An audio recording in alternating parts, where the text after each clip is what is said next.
মানি আরে গাড়ো তাইছিতে গিয়ালতিয়া হতলতি 10:30 লতি 12টায় নাকি সিটা খাই তো তুয়া হালা সিটা কো তুয়া 12টা বাজে নাকি সারের দে এখন নইলে আড়াইটা আইজো সারার নাম গন্ধ নাই সুঙ্গা শুন দিয়া করে রেখে দে আরে 3-4 ঘন্টা সুঙ্গা শুন বই দেখি দে ইয়ানোরা ভাক্কায়া ইয়ান নাকি সারের তো হতো না মানে 12টাত গাড়ো তাইব 2টাত সারিব এখন 3টা বাজছে এখন তো নয় মানে আর সময় দে শ্রমটিয়া বেগ নষ্ট। তো আমরা ওই যে সি ট্র্যাকটার জন্য মোটামুটি 4 ঘন্টা মতো অপেক্ষা করছিলাম। আমরা আসার পরে মোটামুটি ওই যে তখন ছিল শুক্রবার, জুমার নামাজটা পড়ে আরও কিছুক্ষণ অপেক্ষা করছিলাম ওই জায়গায়। এরপর দেখতেছি সে সি ট্র্যাকটা এখনও আসে না, কী কারণ তারা উল্লেখ করে নাই।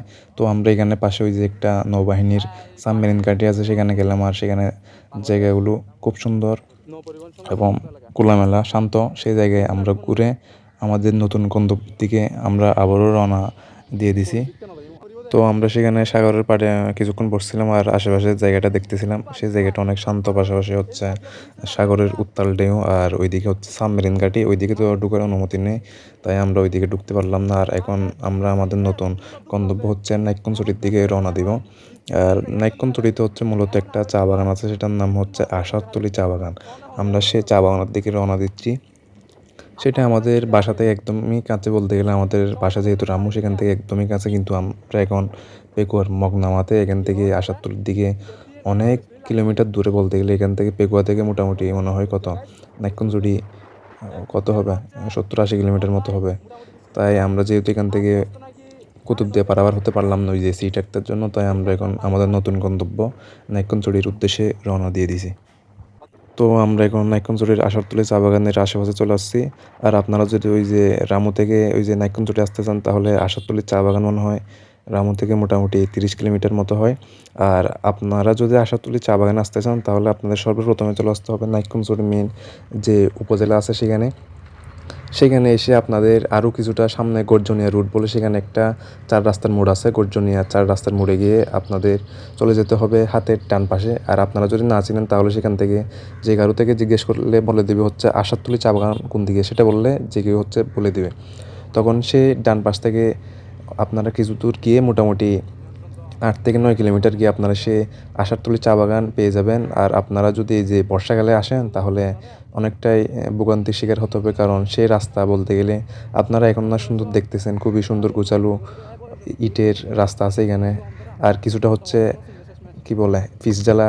এরপরে একদম শেষে মোটামুটি 4-5 কিলোমিটার শেষ দিকে বলতে গেলে একদম মাটির রাস্তা। বাইক মানে পেছনের চাকা এই লেভেলে স্লিপ করে, আর পিলিয়ন থাকলে তো নামাই দিতে হয়। এর বাইরে হচ্ছে অনেকে হচ্ছে সিএনজি নিয়ে আসে, ওদের হচ্ছে সিএনজি থেকে নেমে হেঁটে হেঁটে যেতে হয়, এরকম অবস্থা। আর আপনারা যদি ওই যে শীতকালের দিকে আসেন কিংবা বর্ষা মৌসুমের পরে আসেন, তাহলে তেমন কোনো সমস্যা হবে না। বর্ষা মৌসুমে এই রাস্তাটার অবস্থা কীরকম সেটা ধারণা দেওয়ার জন্য আমি আপনাদের কয়েকটা ক্লিপ দেখাচ্ছি। সেটা দেখলে আপনারা একটা ধারণা পেয়ে যাবেন হচ্ছে বর্ষা মৌসুমে এই আশারতলী চা বাগানের রুটটা কীরকম। আইরে অফ রোডিং কি আর হ আজ যাসি গিদ্দে উইদার আশা করি মোটরসাইকেল অনেক দূর নয় ভাঙা সুরা রাস্তা রে। এ চা বাগান কোন দিকে হইকে হদ্দ দূরে আস্তে আস্তে নাম যাবে আর আল্লাহ রে। তবে কি হইম সামনে অবস্থা যা দেখির ফেরত আসম কেন আনলে আর হতা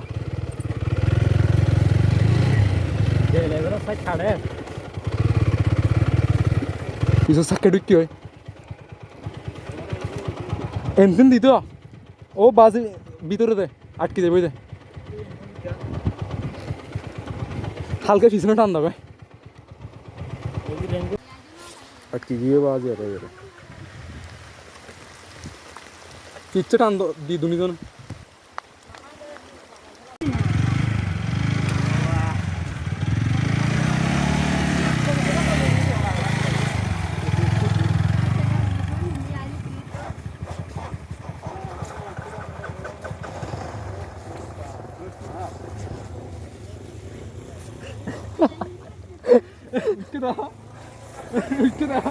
জুম করে না হইলে এইটা হচ্ছে অবস্থা। এই যে আশারতলি চা বাগান কি যেন বলে, এখানে আসতে গিয়ে আমরা যখন দেখছি তখন বৃষ্টি হয় নাই, রাস্তা অনেকটাই ভালো ছিল। আর এখন হচ্ছে মানে কাদা জমে একদম অবস্থা খারাপ। আমার অবস্থা দেখেন, রেনকোট পরছি হলো, ভিতরে কিছু হয় না। আর ওইদিকে দেখেন ভিউ কিন্তু মারাত্মক, ওই দিকে দেখেন, একটু জুম করে দেখো, জুম করে।